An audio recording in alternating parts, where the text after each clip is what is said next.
Welcome back. We are glad to welcome you into this conversation. I'm Reverend Dr. Jenny Smith, and I'm here with Cecil Cunnigan. He is a licensed clinical pastoral counselor. If you missed our first conversation, you can find it on Facebook. We really took a deep dive in understanding grief. And today we want to talk about finding hope in the holidays, especially in this moment. We're 1 week from Thanksgiving 2020. You can see from our mask, we're in the midst of this pandemic. And the governor just asked us to really consider doing Thanksgiving differently. Yes. And so, you know, we're in this conversation about how can we find hope in these holidays that feel so disrupted. And we know they're disrupted for you for many different reasons. Some of you are grieving the loss of loved ones. Others are grieving the loss of traditions and the ways that you formally practice these holidays. So we hope this conversation will help you find some peace and some ways to enjoy the holidays even as they are different. So Cecil, I'm wondering, because I'm hearing from so many people, they just feel like their grief is amplified right now. Why is it that the holidays seem to increase that sadness? Well, Pastor Jenny, again, thanks for having me. We really appreciate the opportunity to share with you and Rest of Freedom and your members. The holidays are a time that we traditionally spend with family. Right? Yeah. And it's very difficult, it can be very difficult, you know, for many when they are experiencing, when they have experienced a loss leading up to the holidays, particularly the loss of a significant loved one. Yes. And so when we have that type of situation that is occurring, then it makes it more difficult for us to enjoy, you know, the traditional time that we have had in the past. The holidays are usually spent again with family, and when there has been a loss of some sort within that family confine, it creates a hole, you know, in that celebratory time, particularly if there has been a loss where the individual was a significant person within the confines of that family. And if we think about it, the holiday and celebrating time with family has been etched and imprinted on our minds from childhood. You know, it's just something that we look forward to. We all have a family member, an Uncle Joe or an aunt who brings some special features to our celebrations. But we also have some unwanted guests that can show up at during the time of those holiday times. And those unwanted guests are depression and stress. Oh, wow. Right. I was wondering which uncle was the unwanted guest, so I'm glad you clarified. Right, the unwanted folks that tend to settle in at the holidays. And how did you name them? Stress and depression. Stress and depression. Right, Yeah. stress and depression. Yeah. And, Wow. and they show up, and unfortunately, they can ruin the holiday time. You know, because of the stress, the anxiety, and all of the negative emotions that they bring to the table. So, you know, that's kind of what we hope to stave off, and again, that's why we're here and we're talking and we're sharing today. Right. I've had a lot of folks say they're feeling really anxious. And can you share kind of how does anxiety play into that grief as we're coming towards the holidays? What's going on with all that anxiety that we're feeling? Yeah. Well, a lot of the anxiety and that one might be feeling is related to the preparation for the holiday, particularly now in the environment that we're living in now with the COVID-19 pandemic. Yes. You know, we all have been just bombarded, you know, with a lot of changes in our daily activities, even our work schedules, our church openings and closings. So as a result, there's this buildup of anxiety. You know, what is going to happen? You know, what is going to happen with my job? What is going to happen with my family member who is ill, even right now? So you have all of those elements that are adding up, and they're being piled on top again of the pandemic and the things that we're dealing with that. And everyday life is still going on as well, so we're having to deal with everyday life changes, as they occur as well. So, and that anxiety shows up in ways that make us feel a little bit uncomfortable, make us feel a little bit more irritable. And when we have family members that are going through those types of emotions and experiences, it calls on us to try to recognize those warning signs and to try to show a little bit more patience, maybe listen a little bit more, maybe even try to offer some level of support in some way to kind of help them, get through the difficult time that they may be facing as well. Yeah. I was talking to someone in the congregation, and they were sharing, in normal times, there's usually, if you have 10 family members together, there's probably one person that's really sad and one person that's really anxious. But during this COVID pandemic, we're kind of preparing whoever we're with, whoever's in our home. If we do welcome family or a guest, we're preparing ourselves for a lot of anxious people to be together. And it's just kind of good to name that and to know that that's the reality and to plan accordingly. And I like to, with my family, the more anxious that I think we might be, the less we should do, right? Like just kind of allow space to not be as rushed in that anxiety. You used a word for me last week that really stuck with me, that has helped me kind of to name some of what's going on in myself and in others. And you called this anxiousness, this worry, anticipatory grief. Can you kind of help us understand what is anticipatory grief? Sure. Yeah. And here's the thing about grief. Grief is divided into a couple different areas. There's also the conventional grief. And when most people think of grief, they think of the conventional grief, which is when something that we experience after a person has died, has passed on, or after a loss has taken place. But actually, we all experience some degree of anticipatory grief as well. It could be involved with a family member who is going through hospice, or who is gravely ill, and how we are dealing with the prospect of their passing, or of us actually losing a job or some other major event, and how we processing that is what makes anticipatory grief. So when we are thinking about the idea of someone who is having a difficult time and struggling, how do we manage the idea of hope? How do we find hope in the idea of anticipatory grief? Because there is an element of hope in anticipatory grief as well, which is different from a normal grief. Because with normal grief, again, that death or that loss has already occurred. With anticipatory grief, there's the hope that perhaps my loved one will live, or they'll live longer, or they'll overcome the illness that they're involved in. In terms of a loss, there's maybe the hope that the struggles that we're having at work now will be overcome, and we'll get back to work, or even with attending worship services. There's a hope that eventually, at some point, maybe next month, 6 weeks, that we'll be able to go back to regular worship. So there's that element of hope that's involved with anticipatory grief. And sometimes that could be missed as just anxiety, but it really can be categorized as anticipatory grief. Yeah.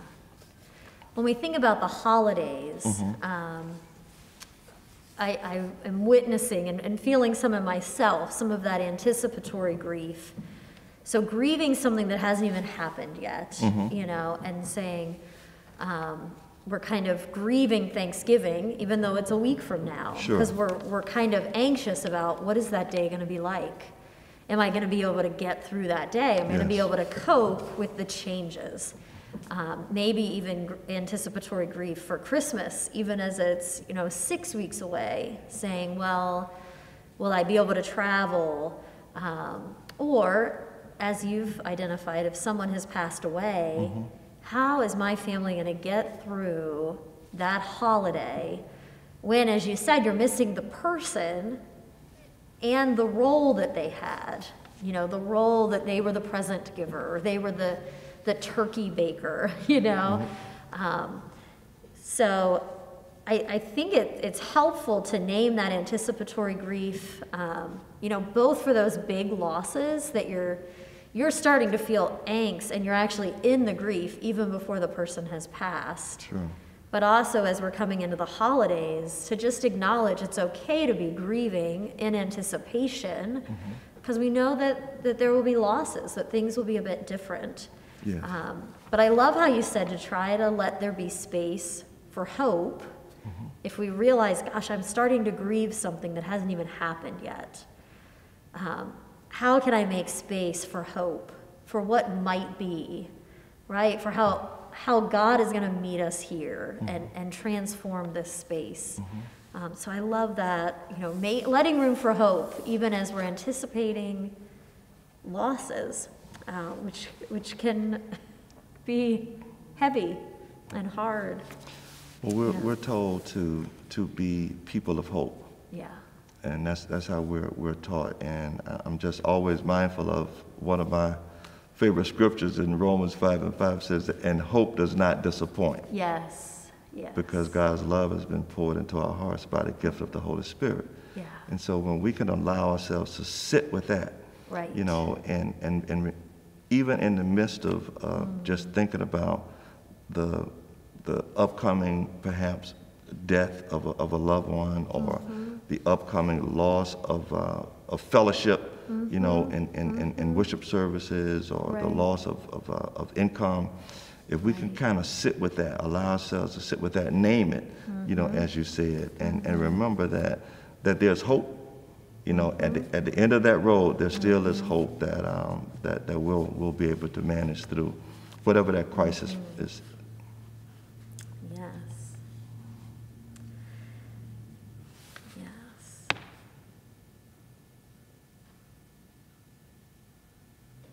I think I'm going to let you ask me a question. So, Pastor Jenny, I do have a question for you. Okay. In the midst of all that, we all are going through right now, certainly, your members here, how do you help, your members, or how do you help those within the community, find hope, in the course of the holiday and some of the challenges that they're facing, earlier, how do they prepare for that Thanksgiving dinner, that is going to look completely different, than it did last year? How do they prepare for Christmas? Yeah. A lot of families this year are not going to be able to buy that extra toy. Right. For that. And there can be Grinch. grief in that, right? If Yes. there's been economic struggle this year, Yes. not being able to buy some of, make Christmas, look like it has before. Sure. So as a pastor, how do Sure. you walk Right. individuals through that process? So a couple, kind of guidelines and things I offer, and you kind of shared this with me, and it stuck with me, is to focus on what is possible Sure. instead of what's impossible. I shared with you earlier the word agency has become really important to me. Agency is our God-given gift that we can take action, that we can make decisions. And some of what I'm grieving, this year is kind of a loss of agency. I feel less empowered to make decisions for my family because the school board's making decisions about their school. I feel less empowered to make decisions for the church because the virus statistics are really impacting what we do as a church. But I think for each family, for each person to take some agency their God-given gift to make some decisions, to make some plans. It will look different, but to kind of reclaim the empowerment that I can make a plan for my family, and just remembering that it can be different, that it doesn't have to be in the same model as all the other years. We make traditions in order to celebrate the blessings, but the traditions can become a burden, because we feel obligated to live out that tradition just so. And if it's just not so, then we grieve that, the ultimate picture that I have in my mind right now is people taking Christmas pictures of their children, right? And you want them all to be dressed just so, and their hair all looks so, and you want everyone to be smiling. And that's kind of a snapshot, literally, of what we want the holidays to be. Everybody's smiling, everybody looks great, everybody's well-fed, everybody's getting along.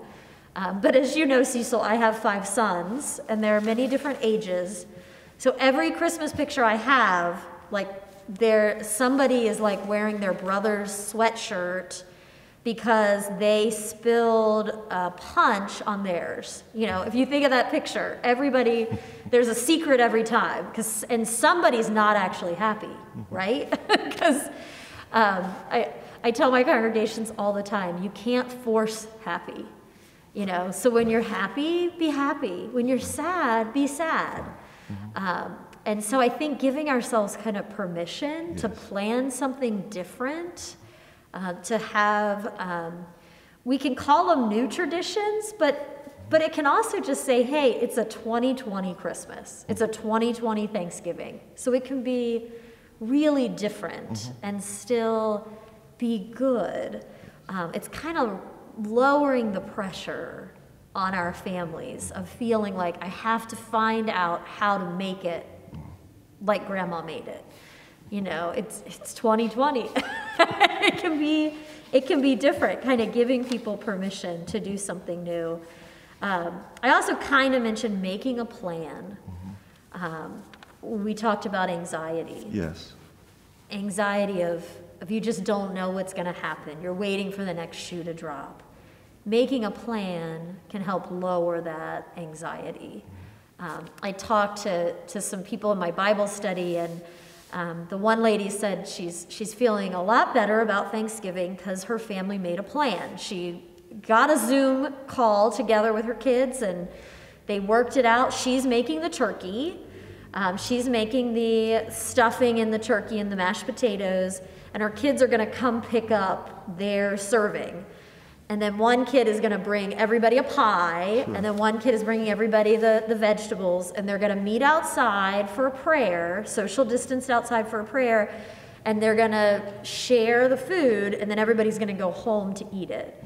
So she just said she feels so much better because she has a plan. She can now know, I'm going to get to cook. I'm going to do my favorite part.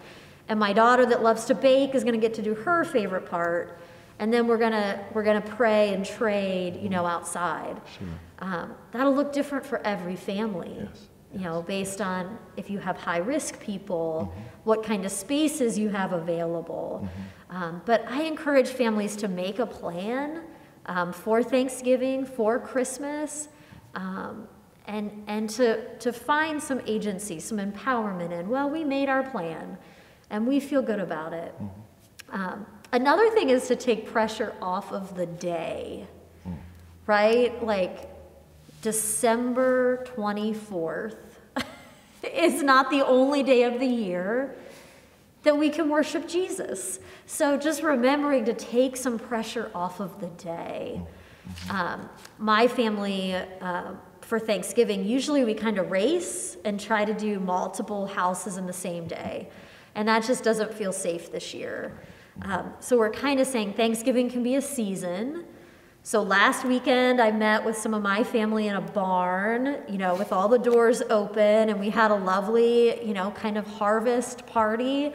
And then next week we'll spend a little time with John's family, but not feeling like the day is the thing, but the season So spreading that out and taking some pressure off, especially because we are more anxious, Right. we're grieving.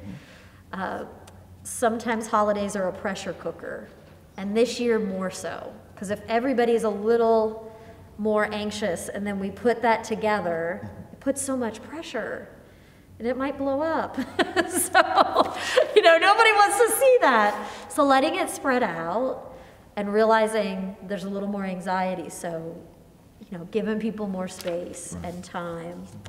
Well, Pastor Jenny, you make that sound kind of easy in some ways. Wow, yeah. But more than individuals just kind of listening to what you're saying, and as a pastor, a lot of people, they kind of hinge on the words that you speak. But it's so important that what Wesley Freedom is doing in terms of modeling that same behavior, not just talking about it, but actually doing it. You guys have had to make some very tough decisions, along with other houses of worship as well, in terms of your closing the services to. And that's a difficult decision to do, because you understand that so many people they depend almost on being able to come here for fellowship and to for spiritual renewal. So you all are modeling that type of behavior in the things that you're doing as well. So folks can kind of get more permission to implement those same types of behaviors in their own lives, to do things a little bit differently, with the hope that 2021, things will be a little bit different, and they'll be able to resume a greater sense of normalcy. So that is hopeful. Yeah. And I appreciate Cecil. Cecil's always good to say, all right, take a breath, right? And to really let this sink in. And I think you're absolutely right. We have to acknowledge this is hard. Doing something differently is hard. Yes, it might sound easy to say we're going to rearrange, but it's difficult. Sure. As you're talking about the church, and this is following yesterday's announcement that Wesley Freedom will be closed to in-person gatherings, probably through all of these holidays. Sure. So a lot of sorrow in that, but it's reminding me of the importance of ritual, which I want to encourage our families to kind of claim during these holidays. Rituals are those things that kind of help us make sense of our lives, and they take on special significance. So, families have rituals and churches have rituals. A family ritual that my family had for many years was to buy my Pappy Shank chocolate-covered cherries. And for everyone on Christmas Day to eat a chocolate-covered cherry with Pappy Shank. That was a ritual. Every year, you knew, from the time I was this high, he passed away 2 years ago. So last Christmas season, I was in the store and I passed chocolate-covered cherries in the aisle. And my husband came back from running an errand, and I was sitting on the floor in Target crying. And he's like, whoa, what's happening? And he saw the chocolate-covered cherries, and we put all of them in the cart, just like 100 chocolate-covered cherries, And he said, well, we need to do this. Wow. We need to do this ritual. So that is a piece of it, I think, is saying, even in the midst of loss, we're going to do our rituals, in some way. So Pappy Shank wasn't there, but I put the chocolate-covered cherries out, and everybody ate them together, and it was a way that he was present. There was hope in that. We celebrated his memory. So I think finding some ways, being creative. My grandma had her 90th birthday last week, and we had to do this exhausting plan for social distancing and all kinds of stuff outside. Everybody's separate with masks. But something that was always really meaningful to her and my grandpa was a toast. Whenever they celebrated an anniversary, they always had a toast. So we got Grandma a wine glass. We were all spread out, and it looked pretty ridiculous, but we had a toast. and my Aunt Judy couldn't come because she's out of state and we're not supposed to cross state lines. So we held up a computer and Aunt Judy did part of the toast. And since we couldn't sing, because that's kind of a dangerous thing, we had Aunt Judy from Chicago sing. So it's just to say those rituals are important. Yes. So planning in advance, what actually is important? Is it important to make cookies with grandma? Well, can grandma be on a Zoom screen and she teach the grandkids how to make cookies, from the FaceTime? Or is caroling together important? Can we, be outside and social distanced? Or really thinking, what are those rituals that make the holidays for our family? And how can we, in a new way, do some of those rituals? Amen. At Wesley Freedom, we're going to really focus our Christmas around the Advent wreath, because that's one of those rituals. And so we're encouraging families to make an Advent wreath together on Thanksgiving weekend, kind of a new ritual, if you will. And then each Sunday, as they watch Advent worship, they'll light one of those candles so that the home is becoming the center of that Christmas celebration. And we're bringing that ritual to the home, into that space. Okay. Does your family have any rituals that you're thinking of that you'd say, gosh, this is what I want to make sure we don't miss? I'm putting you on the spot. Not anything as elaborate as that's what you've We're talked ritualistic about. in my clan. Yeah. But we kind of focus on trying to make sure that we remember, those who have passed on, Yeah. and we do some things to try to, kind of highlight that. Right. And one of the things that you said that struck me was that, the relationships changed, even after we've experienced that loss. Yes. Your grandfather, he's not here anymore. You can't touch him, anymore. But you still have a relationship with him. Right.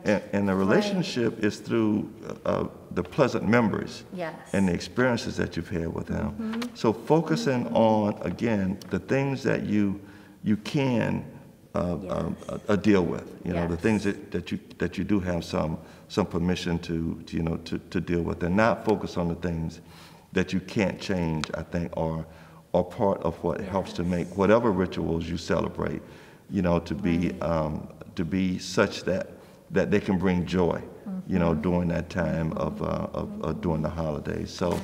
I think what you indicated were a lot of things that may help to stimulate other folks, to what rituals are we celebrating?